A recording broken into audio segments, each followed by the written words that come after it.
número 8. Perdón, retirada. El 1, el 6 y el 7 está cuadrando de Géneres.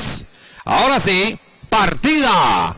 Largada pareja por la parte exterior de Géneres. Se apodera de la punta, la remonta, ataca por el centro de la pista. Mientras tanto, Victoria Mía se ubica tercera. En el cuarto, Hija de Plata, que reacciona y por dentro viene rápidamente a buscar el primer lugar y lo consigue, dejando a Miss Michelle en el último lugar. Se va Hija de Plata a la punta y se escapa con 6-7 largos cuando recorren el primer cuarto de milla. Hija de Plata adelante, sacó 9 de ventaja. Mientras tanto, segunda está corriendo la remonta, tercera de Géneres en el cuarto, Victoria Mía, última el ejemplar número 2, Miss Michelle. Hija de Plata trae 8 de ventaja, dejó 23-3 en el primer cuarto de milla. Segunda corre la remonta con de Géneres, intenta acercarse a la puntera que va por quinta línea. Mientras tanto, en el cuarto lugar, lejos Victoria Mía y casi eliminada Miss Michelle. Domina Hija de Plata, pero se acerca el ejemplar, la remonta con de Géneres, buscó el centro de la pista Hija de Plata y se paró en seco.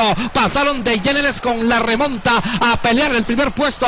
Hija de Plata para el tercer lugar, de Géneres adelante, vuelve la remonta por la parte interior. Hija de Plata para el tercero, para el cuarto, Victoria Mía, vuelve otra vez la remonta contra de Géneres. 150 para el final, por dentro la remonta, de Géneres insiste, la remonta adelante, pone medio largo, de Géneres para el segundo, adelante, la remonta número 5, segunda de Géneres. Tercera Victoria Mía, cuarta Hija de Plata, última Miss Michelle, tal como salió.